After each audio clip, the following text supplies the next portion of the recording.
Bom dia, pessoal! Bom dia a todos vocês que nos acompanham nos nossos estudos. Gratidão por estarem aí conosco. Obrigada ao pessoal do Instagram, obrigado pessoal do YouTube. Muito obrigado por estarem conosco em mais uma quarta-feira, 7 horas da manhã, para continuarmos o estudo do Livro dos Espíritos. Como vocês sabem, estamos estudando o Evangelho segundo o Espiritismo às segundas-feiras, às 7 da manhã, e às quartas-feiras, às 7 da manhã, o Livro dos Espíritos. Livro dos Espíritos, na tradução de José Herculano Pires. Já passamos pela introdução de José Herculano, estamos na introdução do professor Allan Kardec. Tenho que lembrá-los sempre que precisamos colocar um copinho de água para todos os que estiverem estudando conosco, para que a espiritualidade amiga possa se fazer presente aí, possa abençoar a sua aguinha, para que ela dê para você tudo o que você necessita nesse dia de hoje, ok? Muito obrigada a todos que estão se manifestando, muito obrigada aos que ficam sempre escondidinhos aí atrás, mas que eu sei que vocês estão aí. E nós vamos continuando o estudo da introdução. A semana passada nós fizemos o item 12 da identificação dos espíritos. E essa semana nós vamos fazer o item 13, as divergências de linguagem. Se for possível e o tempo permitir, também vamos fazer questões de ortografia, ok? Então vamos iniciando com a nossa oração, vamos fechando os nossos olhos, agradecendo mais esta oportunidade de estarmos aqui no dia de hoje, agradecendo a esse Pai bondoso, amoroso, justo, que nos acolhe, que nos abraça, que Ele possa estar sempre conosco, abrindo as nossas mentes, os nossos corações, para que possamos estudar e aprender todo o conteúdo que nos é necessário nesta vida. Que o Senhor nos abençoe, que essa equipe espiritual também esteja presente, nos inspirando, nos abençoando, e os nossos mentores individuais para que possam estar estudando em conjunto conosco, e que a vontade do Pai prevaleça em nossos dias hoje e todos eles. Que assim seja. Graças a Deus. E vamos continuando aqui no item 13, as divergências de linguagem. E ele diz assim: estas observações levam-nos a dizer algumas palavras sobre outra dificuldade referente à divergência de linguagem dos espíritos. Sendo os espíritos muito diferentes uns dos outros, quanto ao conhecimento e à moralidade, é evidente que a mesma questão pode ser resolvida por eles de maneira contraditória, de acordo com suas respectivas categorias, como o fariam entre os homens um sábio, um ignorante ou um brincalhão de mau gosto. O essencial é saber a quem nos dirigimos. Mas acrescentam como se explica que os espíritos reconhecidos como superiores não estejam sempre de acordo? Diremos inicialmente que além da causa já assinalada, há outras que podem exercer certa influência sobre a natureza das respostas independentemente da qualidade dos espíritos. Este é um ponto capital cuja explicação obteremos pelo estudo. Eis porque dizemos que estes estudos requerem atenção contínua, observação profunda e, sobretudo, como aliás todas as ciências humanas, a continuidade e a perseverança.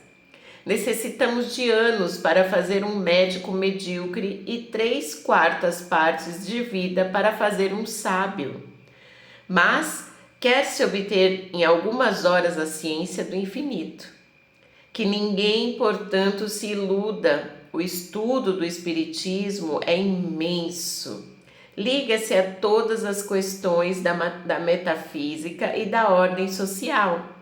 É todo um mundo que se abre entre nós.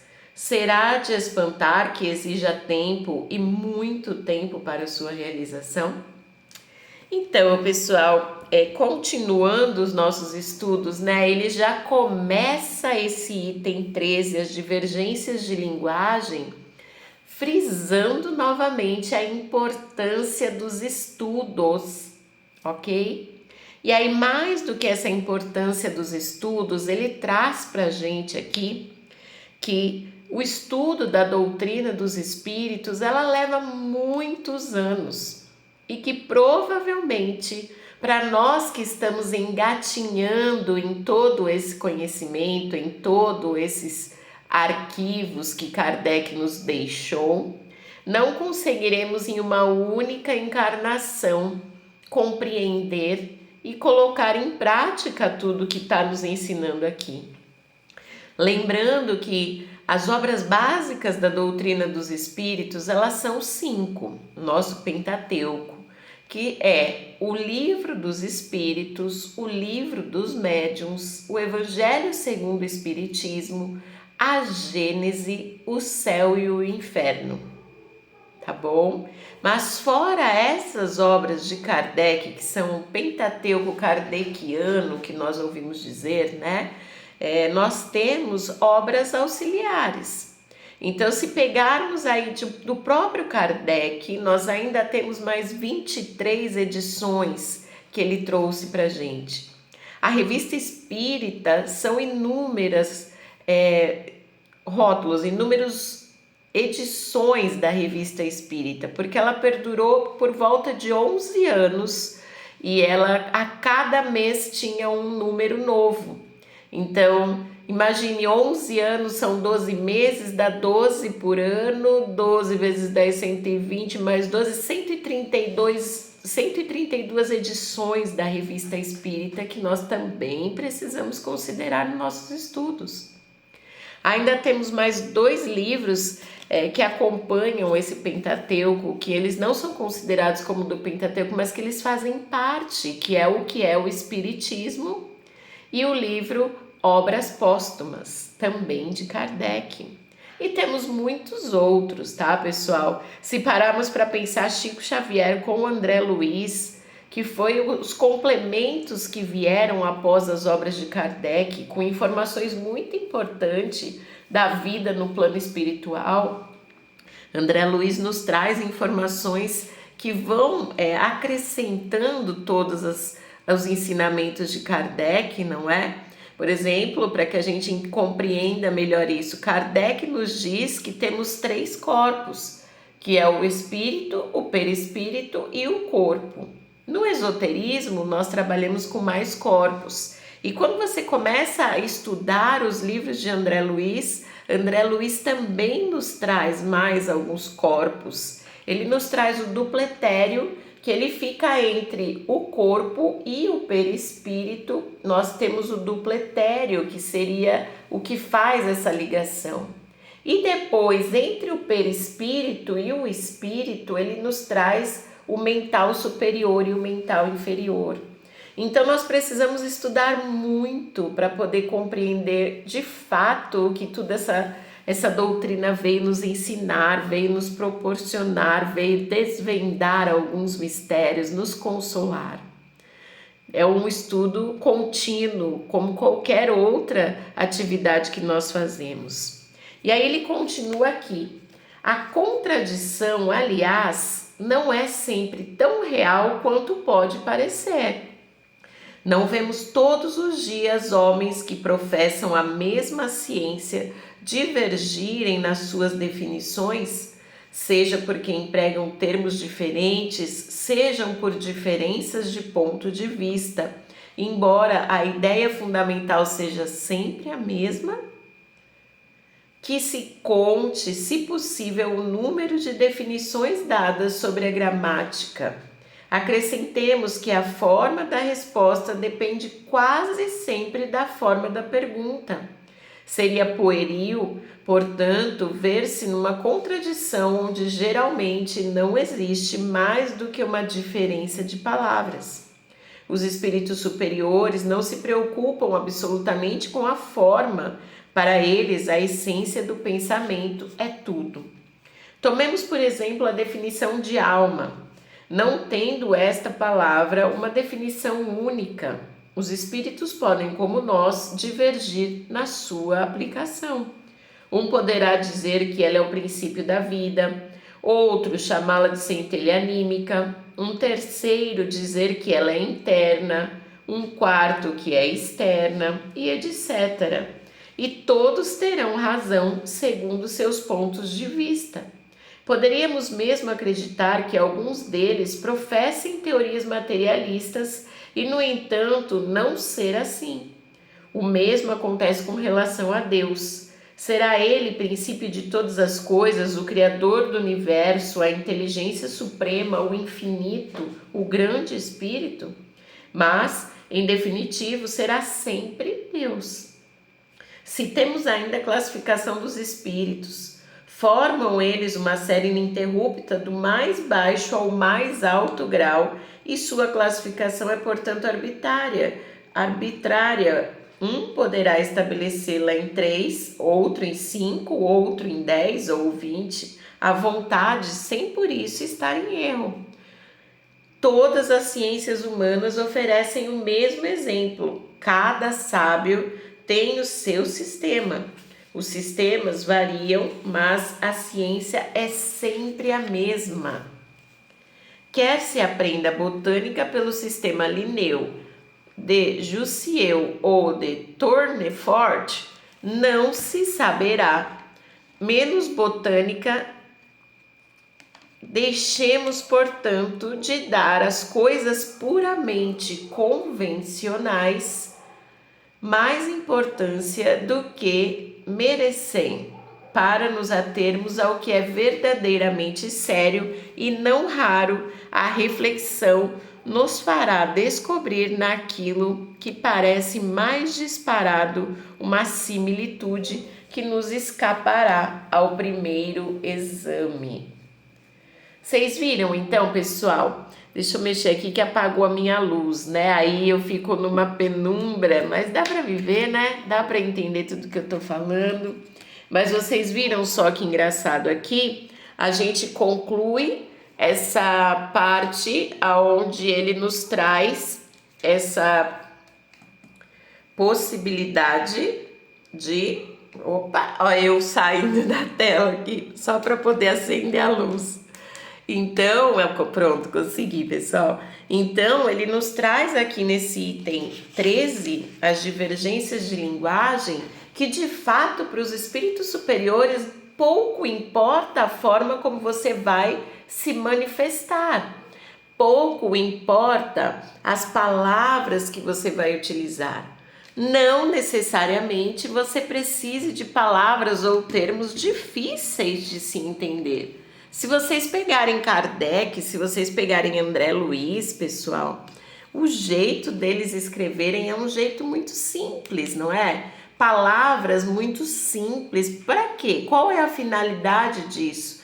A finalidade é que nós todos possamos compreender, que nós não precisemos ter um dicionário ao lado para que traduzimos todas as palavras que não conhecemos ainda, né? Então, pessoal, ele diz aqui que pouco importa o que vai estar escrito, quer dizer, o que vai estar escrito importa, as palavras com que serão escritos, que o mais importante aqui pra gente é o conteúdo, é o teor da mensagem. Por quê? Porque se for um espírito nosso, mentor, um espírito superior, um espírito que está aqui, está para o bem de todos, está para a evolução, está para ensinar coisas a cada um de nós, esse espírito vai trazer conteúdos edificantes. Ele vai trazer conteúdos que nos façam amar uns aos outros, que nos façam respeitar uns aos outros. Ele jamais irá trazer qualquer tipo de conteúdo que nos coloque interrogações na cabeça. Ele vai nos trazer a certeza de todas as informações de que Kardec nos trouxe, fazendo as confirmações sobre elas, fazendo afirmações que nos deem a certeza de que tudo aquilo que Kardec escreveu nesse Pentateuco, e André Luiz escreveu com Chico Xavier, e Emmanuel escreveu também com Chico Xavier, são verdades incontestáveis. E que por mais que a interpretação de cada um de nós seja de forma diferente, a mensagem final é a mesma, que é o que ele disse aqui a respeito de Deus. Então, alguns autores podem dizer que Deus é inteligência suprema, alguns autores podem dizer que Deus está em toda parte, mas Deus será sempre Deus, não importa qual seja o ponto de vista daquela pessoa que escreveu, tá bom?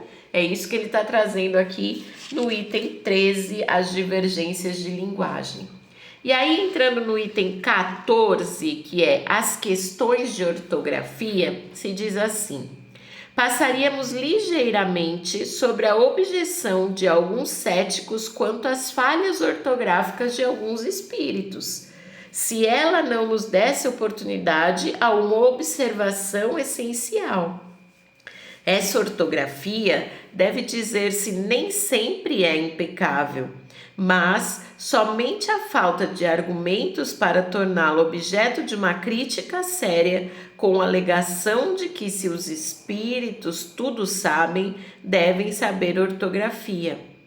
Poderíamos opor-lhes numerosos pecados desse gênero cometido por sábios na terra, sem que lhes tenham diminuído o mérito, mas há neste fato uma questão mais grave.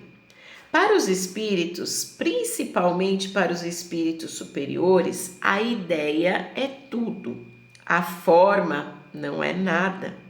Livres da matéria, sua linguagem é rápida como o pensamento, pois é o próprio pensamento que entre eles se comunica sem intermediários.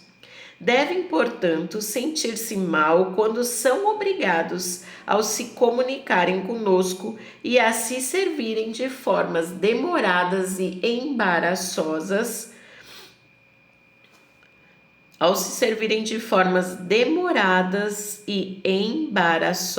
da linguagem humana e, sobretudo, da sua insuficiência e imperfeição para exprimirem todas as suas ideias.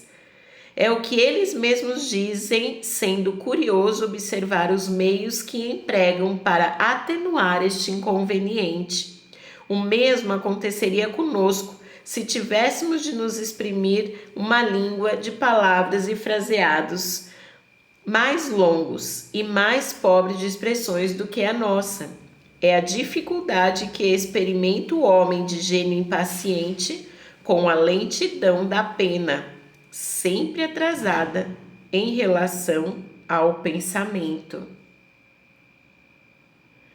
Então, pessoal, ele está dizendo aqui, né? Vamos terminar, que tem só mais um parágrafo, a gente vai terminar o item 14 também.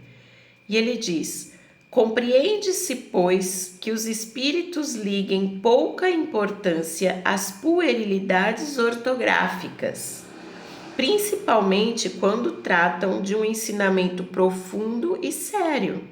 Não é, aliás, maravilhoso que se exprimam indiferentemente em todas as línguas e todas compreendendo?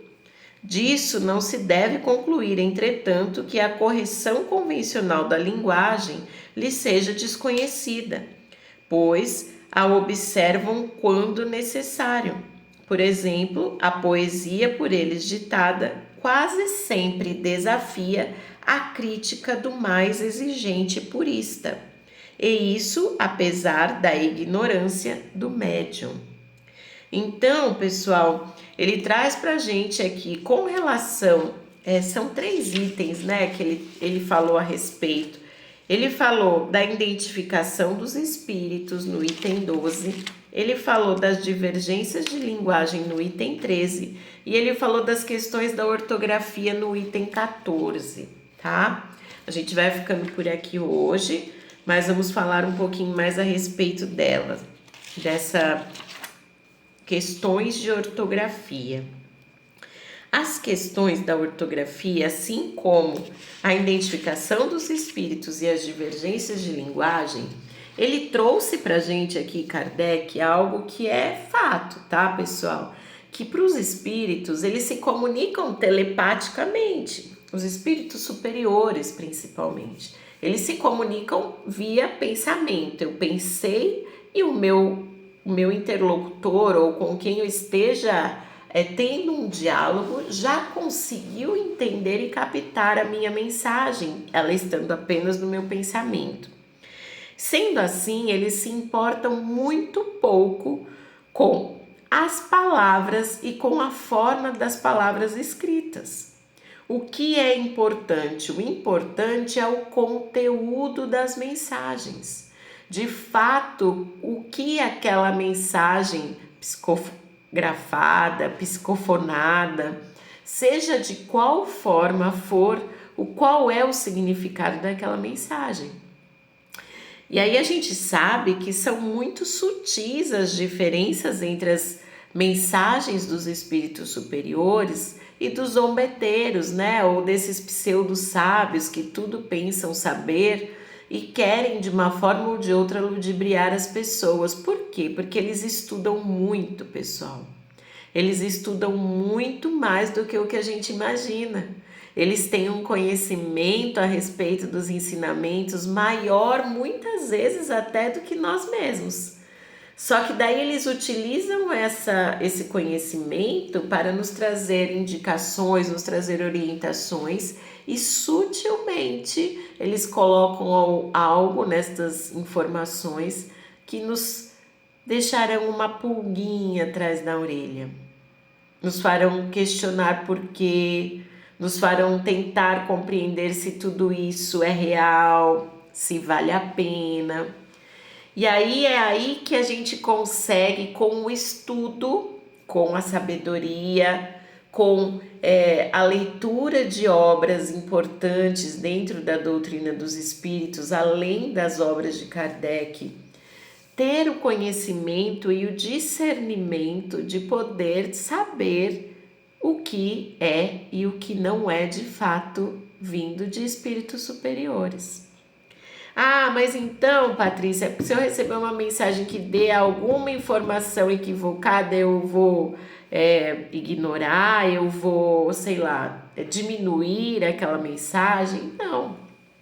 Entendo que não, pessoal, porque assim como nós encarnados estamos aqui com nossa liberdade de expressão, os espíritos da mesma forma têm a dele.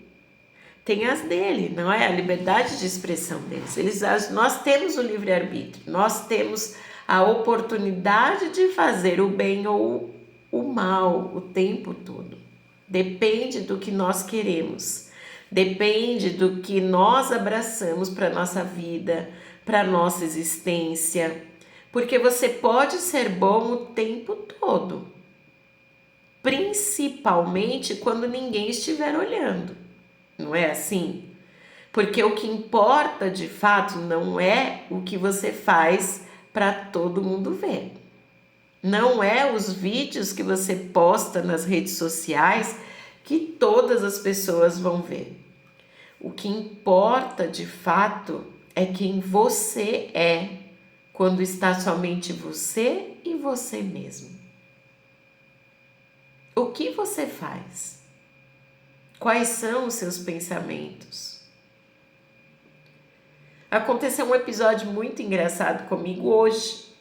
Hoje, logo cedinho pela manhã, eu dei carona para um conhecido e a hora em que ele desceu do carro e saiu, eu não prestei atenção, eu me esqueci, mas ele deixou o celular e a carteira no carro. E aí eu deixei ele onde ele precisava ter ido e voltei. E aí quando eu voltei eu fiquei pensando, meu Deus, né? Se fosse eu, o que eu faria? eu devolveria, eu pegaria para mim? O que eu gostaria que essa pessoa que ficou com a minha carteira e com o meu celular fizesse por mim? E aí, é óbvio que somente entre eu e eu mesma, porque nessa hora somos nós e Deus, não é? Nós e a nossa essência. Eu pensei assim, eu sou uma pessoa de bem. Eu estou tentando manter-me no bem, nas boas ações, nas boas atitudes, não é? E se isso aconteceu, eu gostaria muito de receber de volta, porque toda a minha vida está no meu celular, todos os meus documentos estão na minha carteira. E o que eu fiz? Peguei, voltei ao mesmo lugar em que eu havia levado a pessoa, bati na porta. A hora que abriu, eu falei: oi, tudo bem? Olha, você deixou no carro, caiu, talvez você esteja precisando e é melhor que você pegue de volta porque isso te pertence, isso não pertence a mim. E é isso. Eu acho que isso é o que eles querem de nós. Eles querem a essência, eles querem o bem, eles querem que sejamos tudo aquilo que Jesus foi, principalmente quando estamos sozinhos conosco mesmo. Viu? E aí ele diz que então não importa quais sejam a forma de escrita, se as palavras são erradas, se as palavras são certas, se a interpretação vem de pessoas diferentes, por diferentes modos de vistas, pontos de vistas, o que importa é sempre o conteúdo da mensagem. O que ela está nos dizendo. E obviamente, nenhuma boa mensagem, nenhum espírito superior vai nos deixar com uma pulga atrás da orelha. Ele vai ser honesto, ele vai ser sincero, ele vai dizer a verdade, seja ela qual for, né? Por muitas vezes nós lemos aqui nas questões do livro dos Espíritos, a gente vai acompanhar no andamento do nosso estudo, mas que os Espíritos respondem a Kardec: ainda não existe palavra que expresse o que nós devemos responder nessa questão no dicionário de vocês, porque vocês ainda não têm tanto conhecimento assim de gramática, de ortografia, de conteúdo. Então, pessoal, nos preocupemos mesmo com a essência de tudo isso. Qual é a verdadeira intenção, qual é o verdadeiro caráter, e olhemos para nós mesmos e vamos prestar atenção no que estamos fazendo, pensando, quando estamos somente com nós mesmos. Tá bom? Essa é a lição de hoje. Lemos ali o item 12, 13 e 14. O 12 nós lemos na semana passada, lemos o 13 e o 14 e vamos continuando na semana que vem. Vamos fazendo nossa vibração de encerramento, pedindo essa vibração e essa energização da nossa água. Então vamos fechando os nossos olhos. E nesse momento agradecendo essa espiritualidade que nos acompanha, essa espiritualidade que nos inspira, essa espiritualidade que está sempre conosco.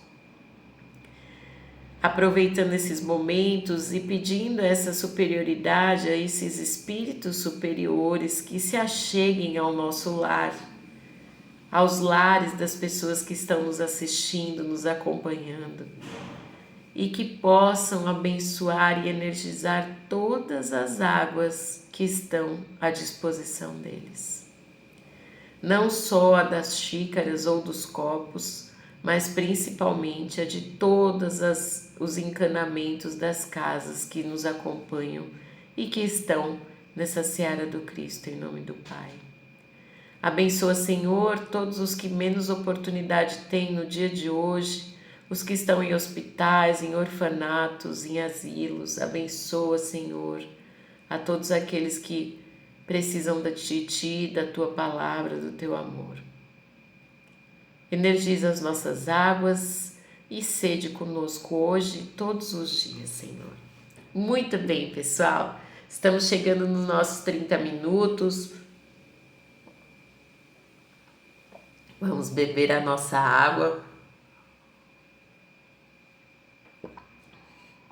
Que ela nos proteja, que ela nos ilumine. Eu espero que vocês estejam conosco logo mais às 8h30 da noite no Evangelho do Lar. Aproveitem para comentar, aproveitem para conversar. Se quiser vir para esse lado da tela, podem vir, tá bom? Vocês são todos muito bem-vindos, estão sempre convidados a se sentarem do lado de cada tela comigo. Se quiser participar do estudo do Livro dos Espíritos, do estudo do Evangelho, também, ok? Muito obrigado. Vou pedir para que vocês deixem o like, que vocês compartilhem com todas as pessoas que vocês conhecem e não conhecem, porque nós precisamos de vocês desse lado para continuar todos os dias aqui com vocês, fazendo esses estudos tão importantes para a constituição do nosso homem de bem, da nossa reforma íntima, tá bom, meus amigos? Um beijo, um abraço e até! A gente se vê por aí.